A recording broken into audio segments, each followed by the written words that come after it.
Enmig del no-res, en ple desert del Sàhara, subsisteix durant més de 40 anys d'exili un poble amable, alegre i hospitalari. Un exili forçós provocat pel moribund règim espanyol dels anys 70 i oblidat per la comunitat internacional durant tot aquest temps. Els campaments de refugiats de Tinduf es troben a la regió d'aquest mateix nom al sud-oest d'Algèria. Allà hi viuen els refugiats sarauís en unes condicions duríssimes. Gran part de la població viu en tendes, sense aigua ni llum, i la seva subsistència depèn absolutament de l'ajut de tercers països. El ACNUR dicen que en los campamentos hay 90.000 personas, no es cierto, hay casi 150.000. Entonces la ayuda humanitaria a ellos es referente a 90.000 personas, el resto lo tenemos que hacer nosotros, las entidades de organizaciones humanitarias. Y eso es un problema, porque si ellos no terminan de reconocer a los saharauis que viven aquí, pues siempre tendrán el problema que si los demás no les ayudamos, pues seguirán igual sin comida, sin ayuda de sanidad, sin otros temas. No tendrán nunca. Les faltará siempre el 45 o el 50%, les faltará siempre de ayuda humanitaria.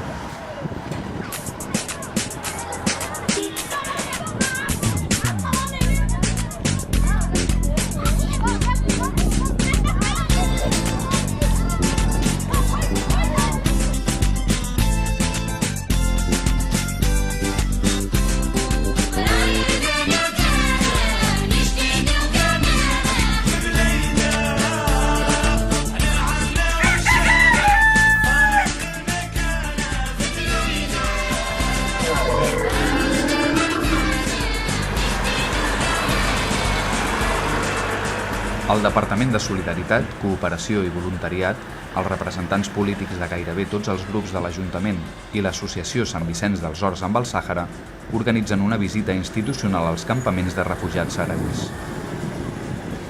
L'objectiu principal de la delegació és veure sobre el terreny els projectes en què fa més de 15 anys que es coopera i obrir-ne de nous.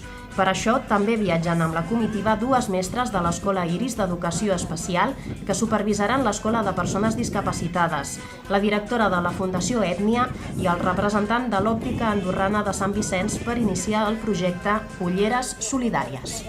Una mica m'esperava trobar part del que ja sabíem per informacions que teníem des de Sant Vicenç, però sí que m'esperava trobar una mica més d'esperança, no? En aquest poble que fa tants anys que reivindica aquesta dignitat i aquest fet d'autodeterminar-se. No tenia unes expectatives en concret, de fet sí que tenia molta informació sobre el que em podria trobar respecte al que ens han comentat sobretot el José Luis, i també perquè tinc un familiar que des de molt de temps està acollint una nena de Dakhla en el projecte de Vacances en Pau. Sabia quina era la situació del poble saharaui, sabem el que pensen molts mitjans i les diferents informacions que ens van donant com a ciutadà i com a partit, però no tenia una idea preestablerta. Diguem que m'imaginava que això era un lloc així molt desèrtic, molt precari, que les condicions de vida eren bastant dures, però no tenia un concepte preestablert. El José Luis, quan vam agafar i vam venir, ens va dir aquí el temps funciona d'una altra manera. És cert, quan vens al desert, vens amb aquestes condicions, veus com viuen aquesta gent, veus com són feliços amb no res, com un simple gest, com una simple paraula, com el simple fet de la presència nostra aquí per intentar conèixer més de prop el seu problema, la seva causa, els fa feliços.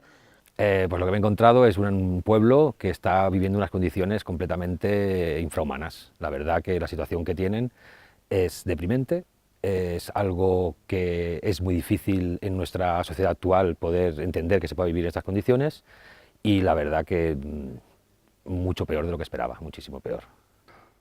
Possiblement el fet de veure que actualment la gent és conscient que aquí no hi ha un present i que la gent està gairebé eslandida. En aquestes situacions és molt complicat viure, insistim que estem al desert, en absolutament res, només hi ha sorra i més sorra i més sorra i jaimes i cases, però cases molt petites, en molt males condicions, i que per sort tenen aigua i per sort tenen llum, però és que no hi ha absolutament res, on realment la gent no pot iniciar un projecte de vida.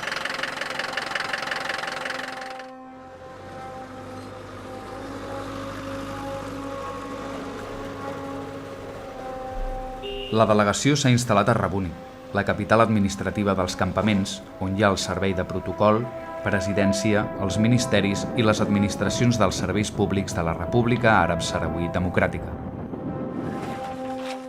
Durant els 4 dies que ha durat la visita, els representants vicentins s'han pogut reunir amb alts càrrecs del govern, ministres, governadors, secretaris, metges i mestres.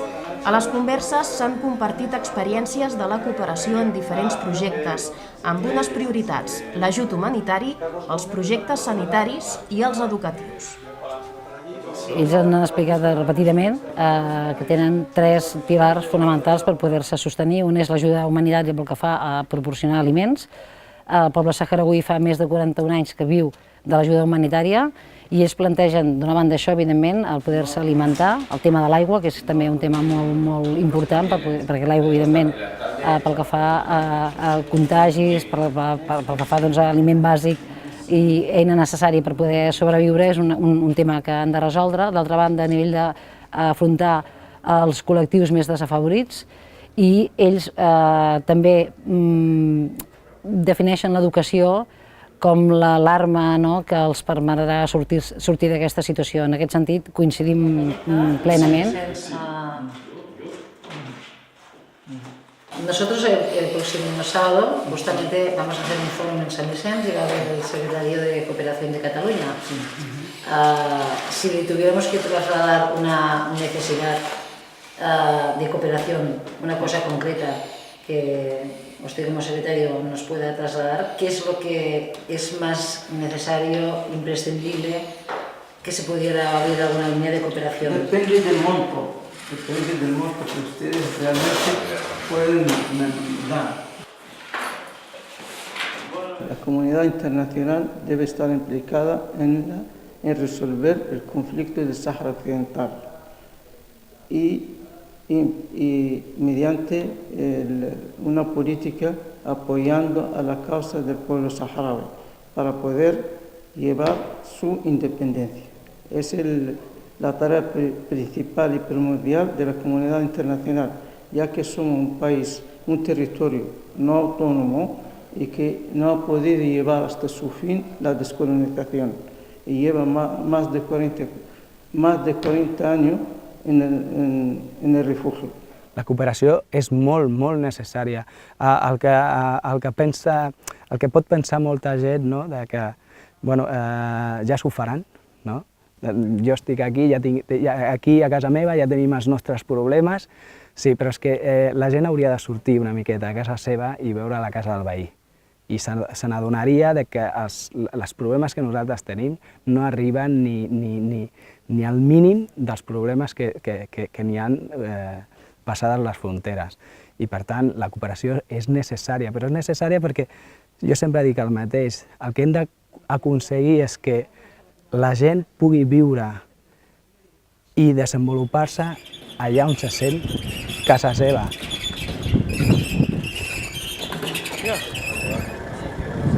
El ministro de Cooperación ya nos lo dijo el primer día. Hay que aguantar a la juventud. Cuesta mucho aguantarla.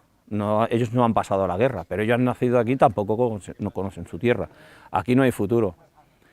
Se tiran 10 años, 12 años estudiando en Venezuela unas carreras para volver aquí y no vale para nada. Seas médico, aún, es muy precario aunque trabajes de médico aquí, o ingeniero que no tienes nada que hacer, porque estos son jaimas, e incluso trabajan en ecología, o sea, de todo lo que están trabajando, han estudiado fuera de aquí, que han estudiado en Cuba, que es el país que lo ha acogido para hacer este tema.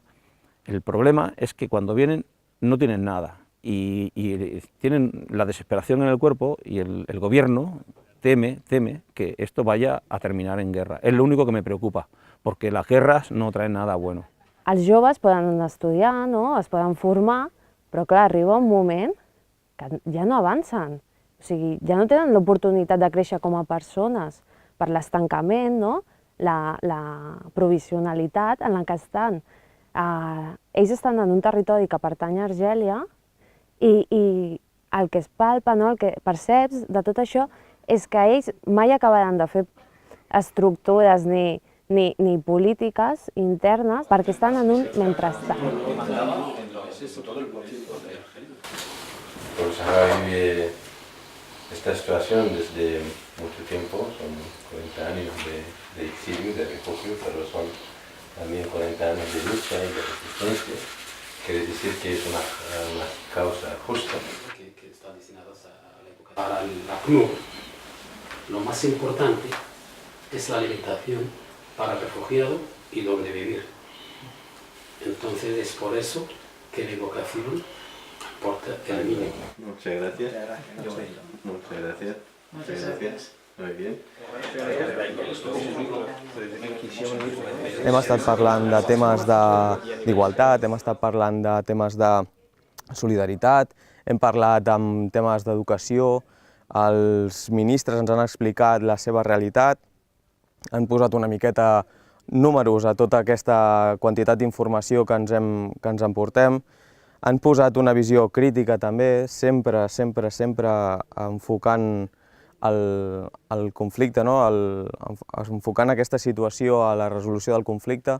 Que ellos tienen una idea clara de qué es lo que hay que hacer, de que todo el mundo tenga, sobre todo lo que hemos detectado, el tema de educación, primero la comida, lógicamente, pero educación y sanidad. Creo que son unos pilares fundamentales para que esta sociedad en estas situaciones pueda seguir estando así.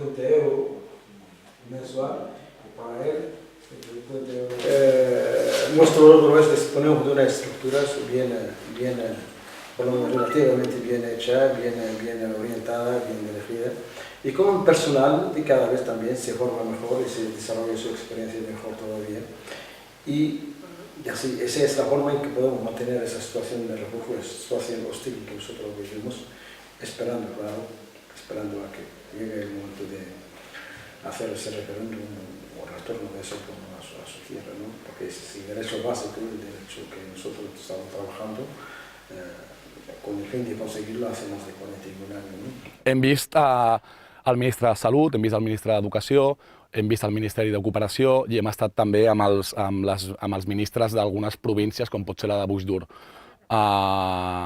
Hem pogut conversar de moltes coses, sobretot dels àmbits que ens preocupaven, que eren l'educació, els serveis socials, el tracte a la dona i la cooperació. I el que hem vist realment és que el poble saharaui viu bàsicament de l'ajuda humanitària. Les visites i les reunions més formals s'han compaginat amb visites a diferents centres educatius dels campaments. Després de l'alimentació i l'habitatge, l'educació apareix com una de les prioritats per mantenir i per fer subsistir aquest poble a l'exili.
El Departament d'Educació o el Ministeri reben l'ajut en forma de projectes concrets i també amb línies i programes de formació que provenen de països amics i amb els que mantenen una estreta col·laboració.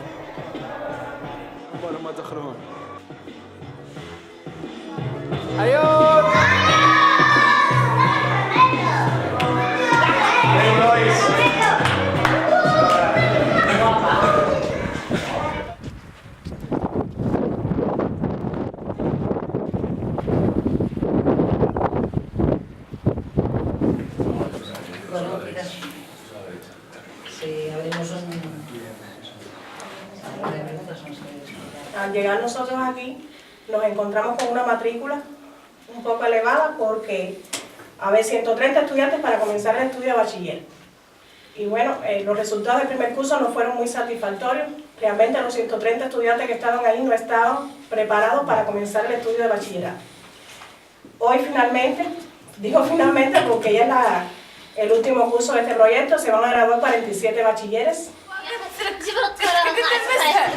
ميمونة قد البسها ميمونة مرحبتي Ahora estamos con los exámenes, mañana tenemos matemática e historia de Cuba. Colonia, definiciones de la historia de Cuba. Colonia, forma de explotación en la que Cuba dependía económica y políticamente de la metrópolis española. Responde de Maceo a este pacto que no están de acuerdo, que fueron muchos años de lucha para quedarse con una paz sin independencia. Esto se llama protesta de Paragua. Sí, es el último curso ya y las vacaciones después de esta semana. Hay algunos que van a España, algunos se quedan aquí. ¡Que vuelvan siempre! ¡Que vuelvan otra vez, vale! ¡Que vuelvan otra vez!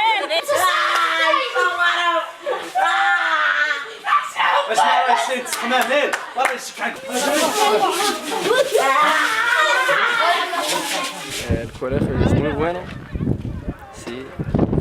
Es un colegio interno y externo también. Y es un colegio de Cuba y Venezuela. Y ahí tiene 5 albergues, sí, y tienen 10 clases y un comedor.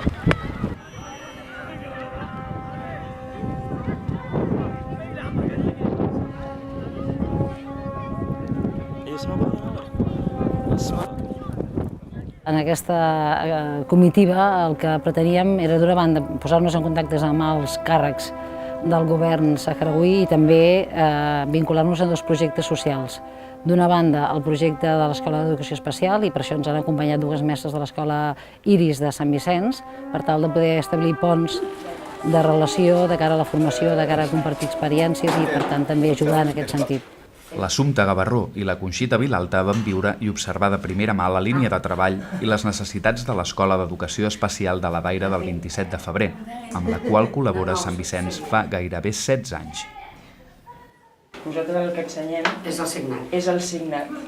Llavors ell va fent lletra per lletra i nosaltres, per exemple, per dir bon dia, el signe, no? Sí, bon dia. És bon dia, és molt més ràpid. Assunta y Conchi, el trabajo que han hecho en las escuelas de discapacitados, nunca había venido nadie a trabajar con ellos, con los niños de Sant Vicenç.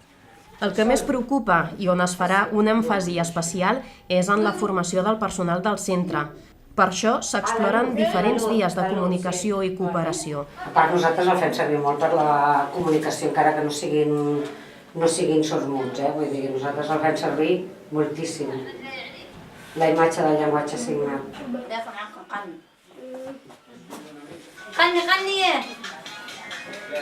L'escola rep puntualment el suport econòmic de l'Associació Sant Vicenç dels Horts amb el Sàhara pel manteniment del centre. Les aportacions dels vicentins i les vicentines també ajuden a garantir una petita remuneració als responsables i als treballadors i a proveir el transport imprescindible per als seus desplaçaments pel desert. Por suerte hemos contactado con la Asociación de San Vicente. En aquel entonces estábamos en Esmara y estaban colaborando en otro proyecto ahí con la Escuela de Discapacidad de Esmara. Y hemos contactado con José Luis en aquel entonces y entró la asociación como para ayudar al centro en lo que es incentivo de trabajadores, mantenimiento de edificio y transporte. Bueno, Jabari, mira. La rectificación esta que te hacemos en concepto del convenio que nosotros hacemos del Ayuntamiento de Sant Vicenç es para mantener la escuela abierta, para que no sea muy rutinario que vengan los monitoras aquí, porque ya sabemos lo que hay, si no cobran nada, no hacer nada, pues les cuesta mucho de venir. El concepto de que hacemos nosotros esto es mantener a ellas que tengan algo, un aliciente en el día a día de venir aquí a clases. Vienen todos los días, trabajan todos los días, solamente para tener ahora, en este momento, este tipo de incentivos. No es mucho, pero es lo que se pueden permitir para ayudar a la familia en lo que es variedad, un poco de alimentos o comprarse algo que necesita. Ahora todo el mundo necesita de un poco de incentivo, no digamos un salario como en los países occidentales, sino un incentivo por lo menos para mantener a la familia. ¿Dónde está la cuchara? ¿No tienes una cuchara? Sí, pues dame una cuchara y yo se lo doy. ¿Se lo come ella o con cuchara? Espérate. Se lo doy yo. Venga, ¿tú sola? No. Ábrelo. Mejor en casa. Coge. ¿Con qué mano funciona? ¿Con esta? Sí. Venga, cógelo. Tú sola. Muy bien. Una vergonya, mira, està supervergonyosa. Sí, però està contenta. Es van alinear els astres i també es va posar en contacte amb nosaltres l'Aitana, que és de la Fundació Ètnia, i ens va oferir la possibilitat de tirar endavant un projecte de revisió ocular a través de Fundació Ètnia i Ulls del Món per intentar mirar de fer la revisió al màxim de número d'alumnes possibles d'una escola d'aquí de l'assentament, i crec, si no m'equivoco, sobre 500 alumnes han estat revisats.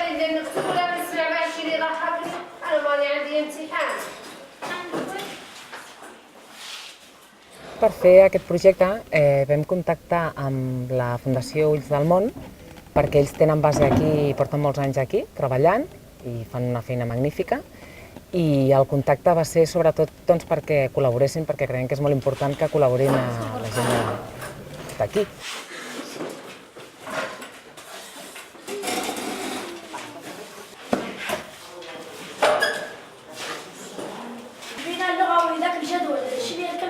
Nuestro trabajo hemos podido resolver bien, hemos hecho un cribaje a los niños, corregir las refracciones y las patologías a través del oftalmólogo. Després d'examinar gairebé 500 alumnes, els infants amb alguna patologia s'han derivat a un equip d'oftalmòlegs que també treballa als campaments. Els infants que necessiten ulleres han pogut escollir la muntura que els ha agradat i les rebran ja acabades, amb la propera visita d'una delegació vicentina als campaments.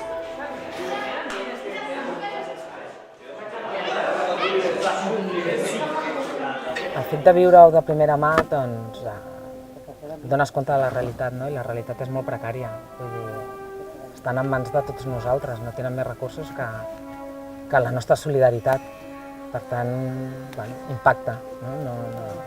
Fins que no ho vius de primera, és difícil d'assimilar-ho, per molt que vegis imatges o t'expliquin. Un mes més tard, el José Luis, en representació de l'associació Sant Vicenç dels Horts amb el Sàhara i un grup de joves de l'agrupament Escolta i Guia Roc Duró, entreguen les ulleres als nens que les necessiten. A partir d'ara, podran llegir amb normalitat i millorar els resultats acadèmics.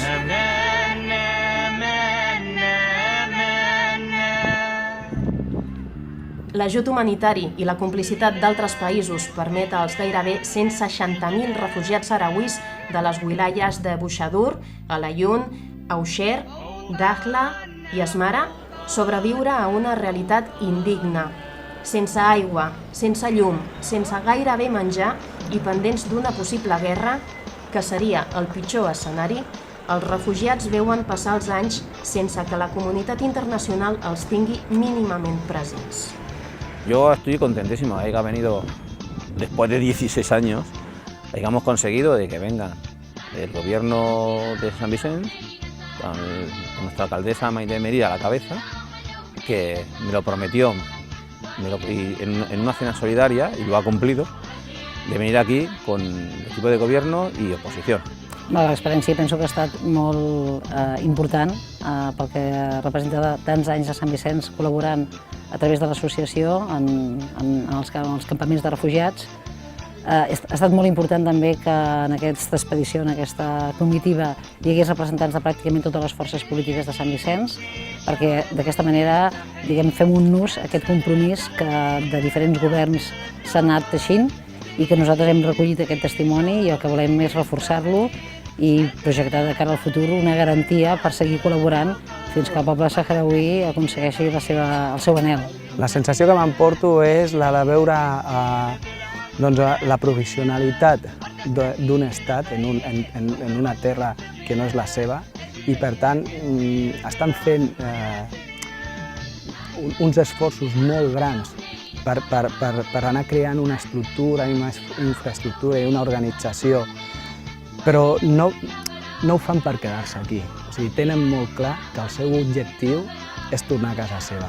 El nostre futur aquí al Sàhara és continuar ampliant els projectes, donar-li més continuïtat als que ja tenim i crear-ne de nous.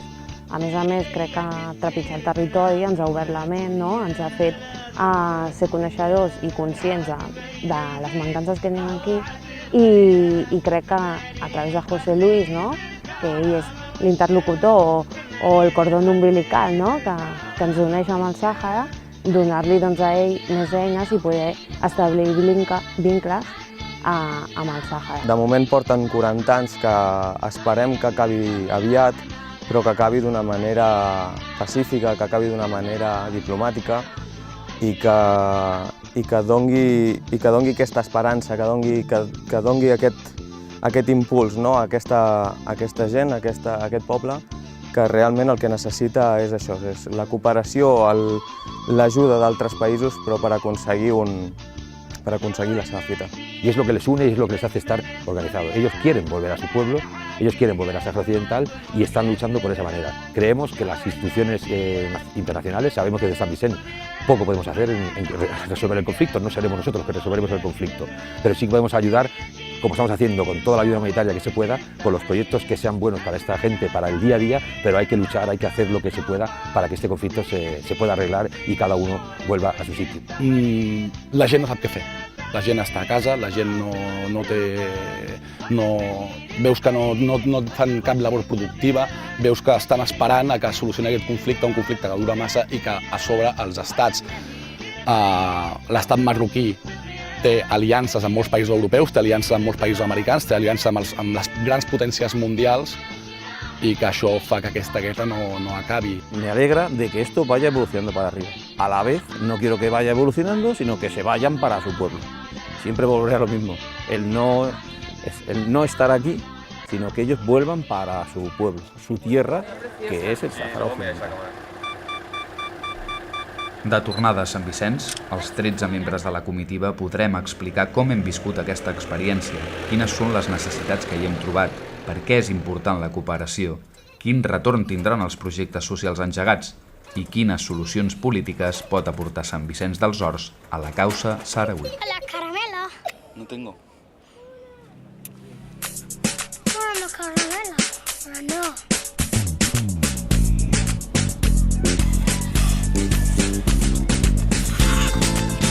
Música. No, that's so good.